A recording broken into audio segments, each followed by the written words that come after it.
It's bug time again. I'm so glad that so many of you have been enjoying my runs with bugs. I love the bug type, and I'm really excited to do more runs with more cool bugs in the near future. Today I'll beat Pokemon Gold with an Ariados. It actually has 90 base attack, but its move pool is lackluster at best. Until level 63, the highest power move I learned through level up is Leech Life, followed by Fury Swipes. Yup, TMs are gonna be a must.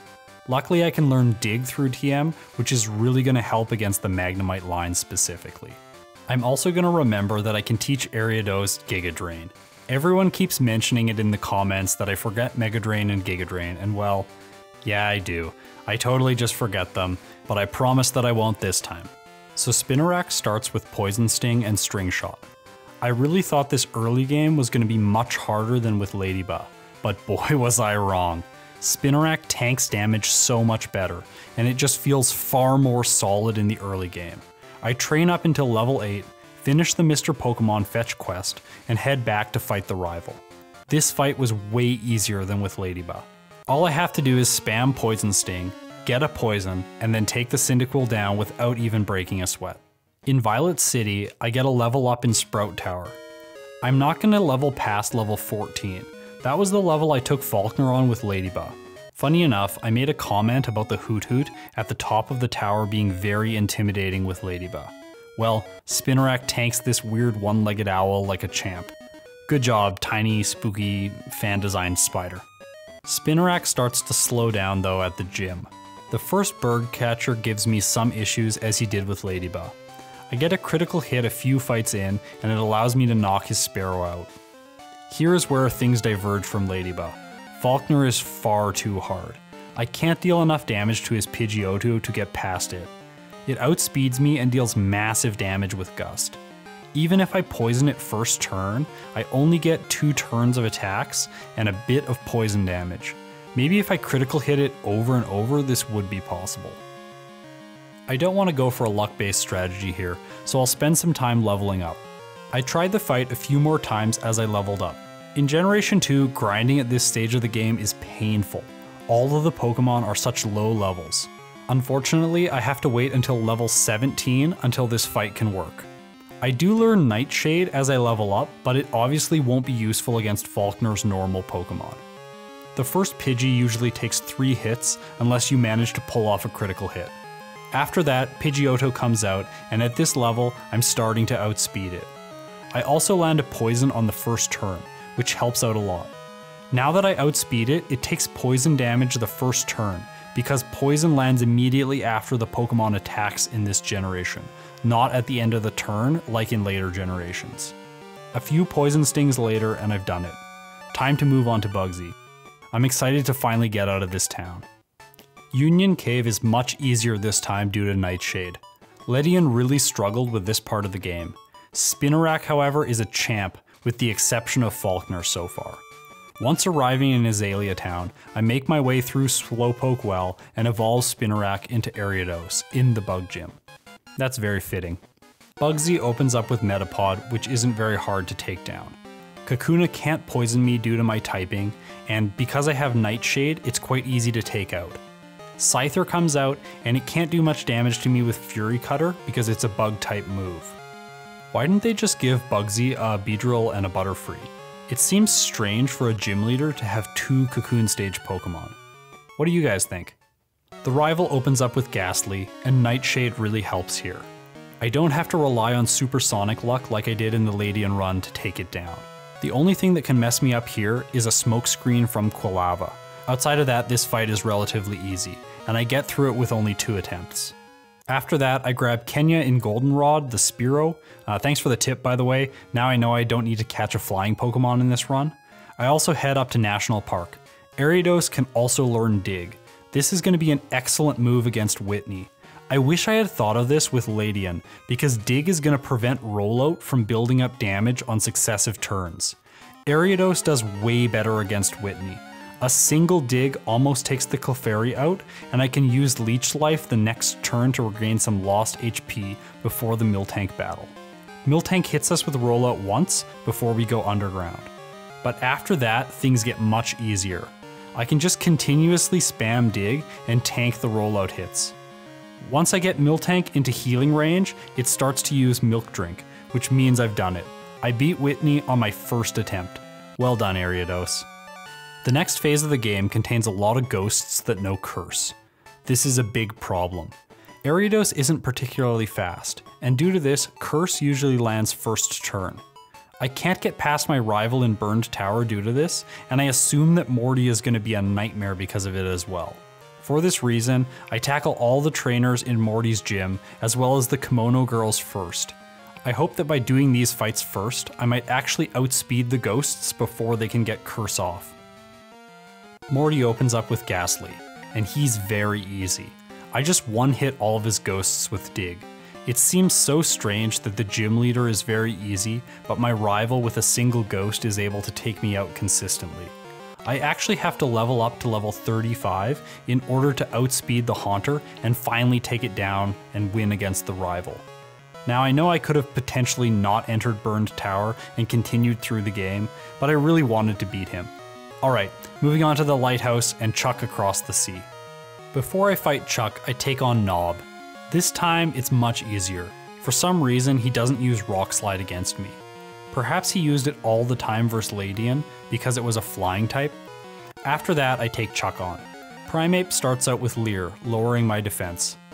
Then it goes down and Poliwrath comes out next. I tried to use Leech Life against it, and in retrospect, that was a really bad idea. I switch into Nightshade, it goes for Hypnosis, but it misses. Why did this miss? I don't get it. Let me know in the comments why this didn't put me to sleep. So far, I've defeated every gym leader with the exception of Falkner on the first try. Jasmine is next. I considered skipping this fight because of how hard it was with Ladian, but I remembered that Rock Throw was 4 times effective against Ladian rather than just 2 times effective against Ariados. Let's see how it goes. The first fight against Jasmine, I try to use Dig against Steelix. It prioritizes Iron Tail against us. Second turn, my Dig hits and does good damage. This is going to be a lot easier than with Ladian. It lands a Screech, and a few turns later, when it finally hits an Iron Tail, it does serious damage. I'm going to need to try this again with Nightshade instead of Dig. Maybe that'll do better. I get back into the Steelix fight and use Nightshade. Iron Tail misses due to its low accuracy, and I hit my second Nightshade. Jasmine uses a Hyper Potion, and that gives me a couple turns to get the Steelix back to where it originally was. Iron Tail again misses, and I'm able to take the Steelix down. Okay, this fight was way easier with Ariados. I'm so surprised. When I checked the movesets and the stats, I really thought that Ladian would have been better, but Ariados is clearly the king here. At the Lake of Rage, I catch the red Gyarados. I think this is the best way to get a Pokemon that can learn both Whirlpool and Waterfall. It only took me one fight, and I caught it with a Great Ball. That was easy. The Team Rocket lair is next. This section of the game is always such a chore. Team Rocket in this generation feels much less interesting than in Generation 1. In the previous generation, there were spinning puzzles, different items required to open doors or to power lifts. Also, there's a serious lack of a boss in this game. In Heart Gold and Soul Silver, they fixed this by adding named Rocket executives. The Generation 2 plot is just weaker from a gameplay point of view as well. Perhaps from a writing and plotline standpoint it's a bit more interesting, but overall I prefer Generation's 1 use of Team Rocket. What do you think? Does Team Rocket work better in Generation 1 or in Generation 2? Price is next. Seal gets taken out by 2 hits from Nightshade. For some reason I decided to switch into Dig against Dugong. That was a bad choice. I'm fairly sure it would have just 2-hit it with Nightshade. Oh well. Piloswine is last, and it just keeps using very weak moves against us as I whittle it down over several turns. I never would have guessed that Ariados would be crushing this run this hard. Well done, you freaky spider. The Rocket Executive at the top of Radio Tower is so easy. Dig is the MVP move of these runs. While I don't think that it makes much sense that Ladian can learn it, it does make sense that Ariados can learn it. It makes me think of an awesome trap spider just waiting for its prey. The rival in the underground is also easy. At this point in the game, if you're playing with one Pokemon, you've become quite overleveled. Dig also gives me a massive advantage over his key Pokemon. Maybe it would have been better if this rival had took Totodile as his starter Pokemon, then I wouldn't have had Dig against him. To top things off, Ariados has good defensive stats, so I won't even take much damage if he does manage to get an attack off. After clearing the rival, I complete the puzzle here. By the way, it's left to right, very easy. Then I head to the top of Radio Tower and take down the Rocket Executive there. This fight is easy as well because of Dig. Ground moves are just amazing. I know I took a stab at rock and ground Pokemon in Generation 1, but ground attacks are really strong in Generation 2. Upon completing the Radio Tower, I do the errands I forgot last time when I was in Goldenrod. I grab the bike and the radio card to ensure that I'm ready for Kanto when it comes. Now I'm off to Ice Path before taking Claire on. These puzzles used to frustrate me so much as a kid. Here's the solution to both of them. As an adult looking at these puzzles, they seem so simple and easy to figure out. But as a kid, I remember spending hours down here trying to figure out exactly what to do. Also, don't forget to grab TM44 before leaving the cave. It's rest, and it might be useful later on. Claire's Dragonairs aren't an issue for Ariados, but once Kingdra comes out, this fight immediately gets bad. Surf does a lot of damage to me, and I'm just not going to be able to get past it with this moveset. The move that I missed to this point is Sludge Bomb, which gives me a stab move with base 90 power. I think that this will do much better than Dig or Nightshade against Claire. Coming back to this fight with Sludge Bomb, Ariados takes down all 3 Dragonairs in a single hit. Kingdra outspeeds and lands a Surf, taking me down to 126 health. My Sludge Bomb lands and puts it into orange health. Claire uses a Hyper Potion to get it out of KO range, but that doesn't save the Kingdra from its eventual fate. It lands one more Surf before finally going down to Sludge Bomb. It's time to head to the Elite Four. I want to take this moment to thank everyone for the support my channel has received recently. It really means a lot to me, and I hope you're enjoying this content. The rival fight in Victory Road begins with Sneasel. It lands a Screech right away. Okay, not really a great turn 1. I'm much weaker now as a result.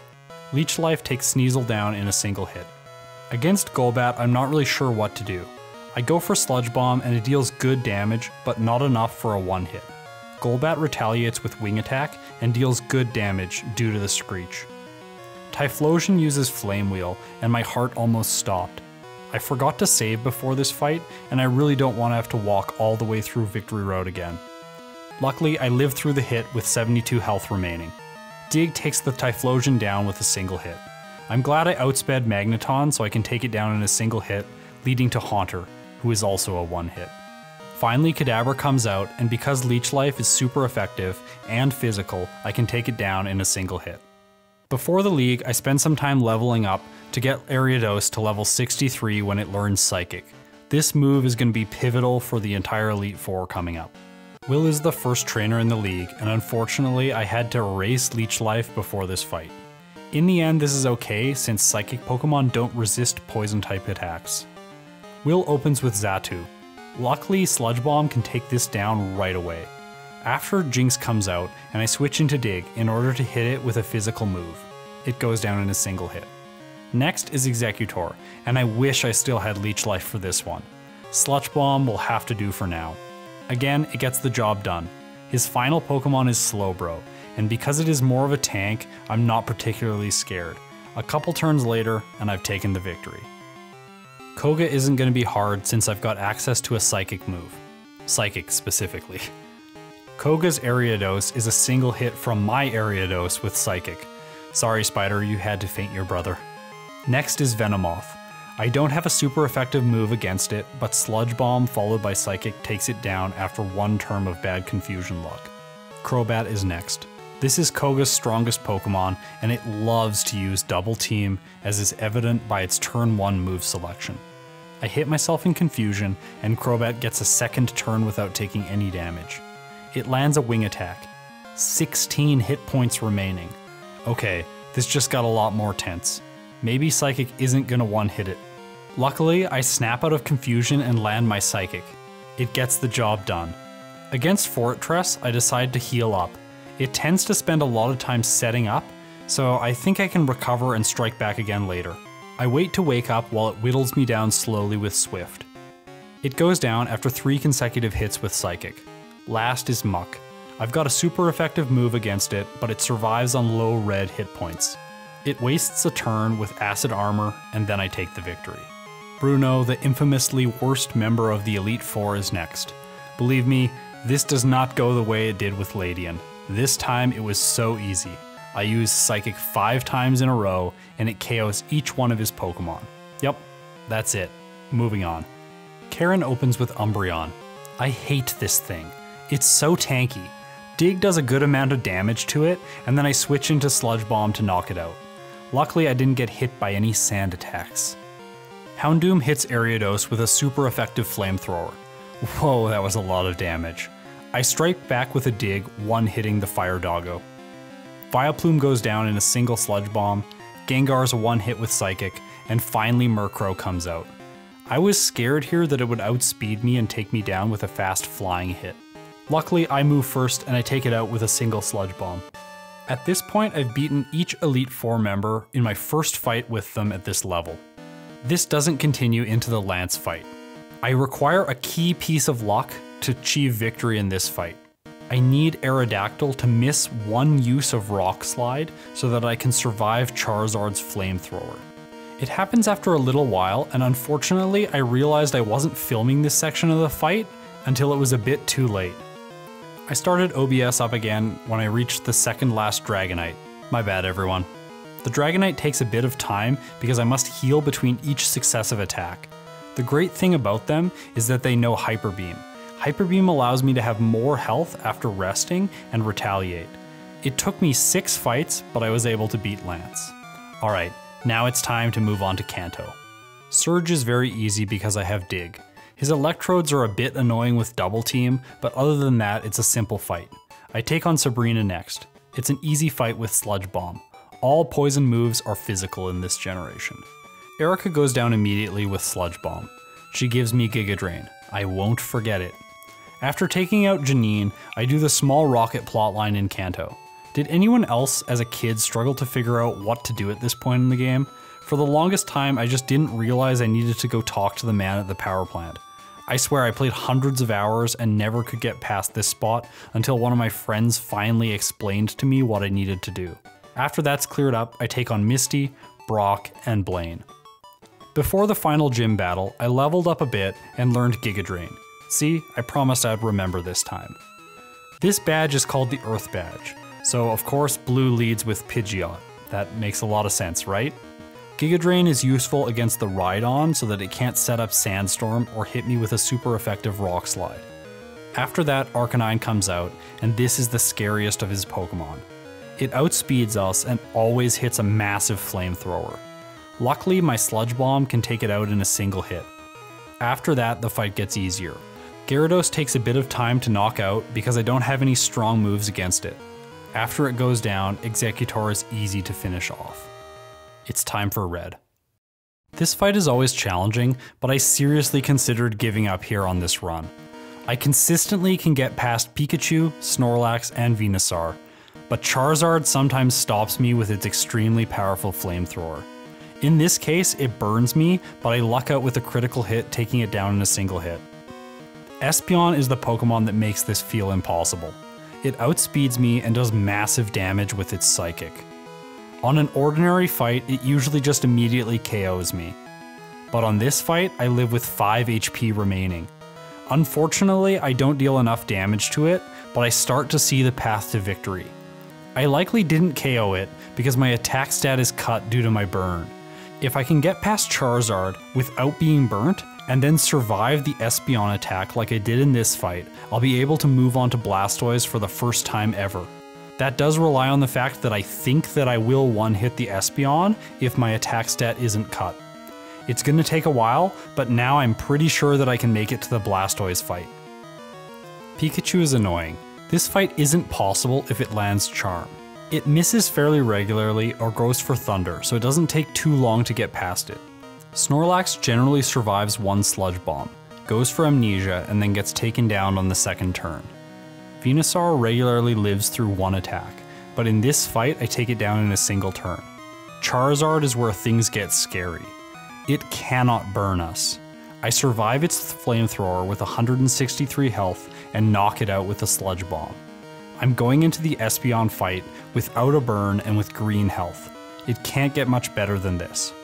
Espeon lands Psychic and it takes me down to 1 HP. I honestly started screaming as soon as I saw that. If only I had footage of myself at this moment. Here's the moment of truth. Can Ariados take the Espeon down in a single hit? If I can't, the run ends here. If I do take it out, I still have to figure out how to beat Blastoise. I take it down with a single Sludge Bomb. Incredible.